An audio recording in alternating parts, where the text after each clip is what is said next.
we will talk about coffee. Coffee is second most popular drink in the world.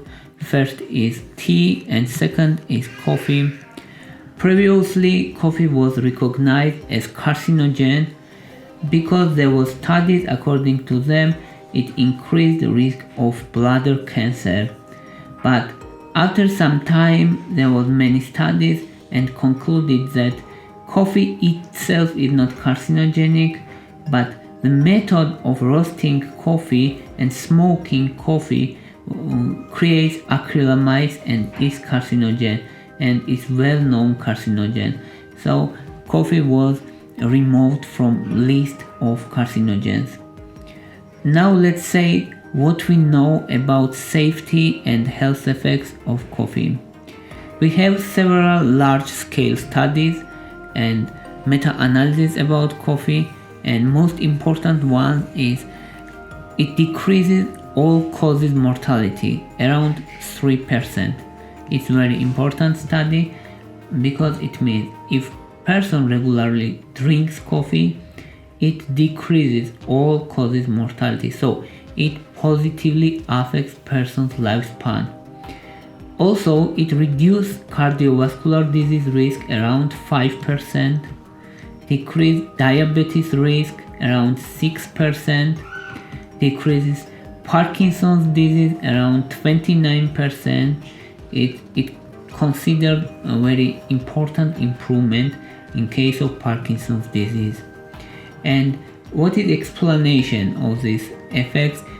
The main explanation is antioxidants and anti-inflammatory properties of coffee.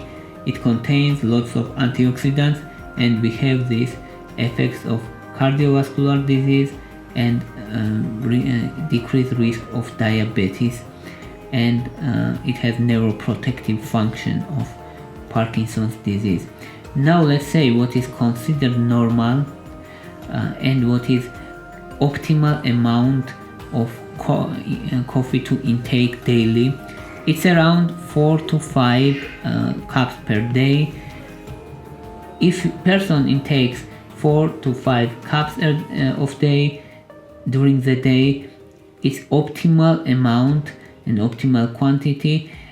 After 5 it increases risks, and for optimal health effects 4 cups is considered best.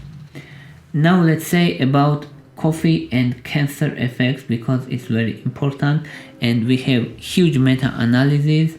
Participants was 3.9 million in this meta-analysis, so it's very important meta-analysis, and result was that it reduced risk of cancers around especially colorectal cancer around 24%. It was very important finding. It decreased also endometrial cancer around 17% and oral cancer around 10%. And in this meta-analysis, people intake coffee around 3 cups average. So what is most important components of coffee and what they are doing? Caffeine is most important component. It's stimulant of central nervous system. It means it stimulates neurons and neural activity.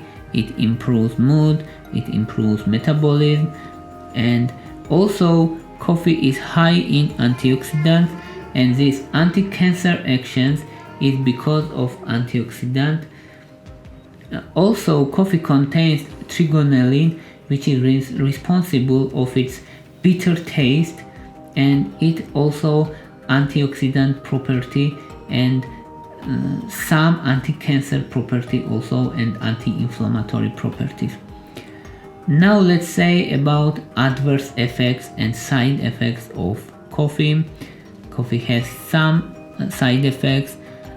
For some people it does not affect to all people, but in some people it causes anxiety, insomnia, headache, tachycardia, especially if person intakes high amount of coffee. But we have individual tolerance levels. For some people, 1 cup of coffee is enough to induce such symptoms, and for some people 6 cups of coffee has no important effect. So it is called individual tolerance levels.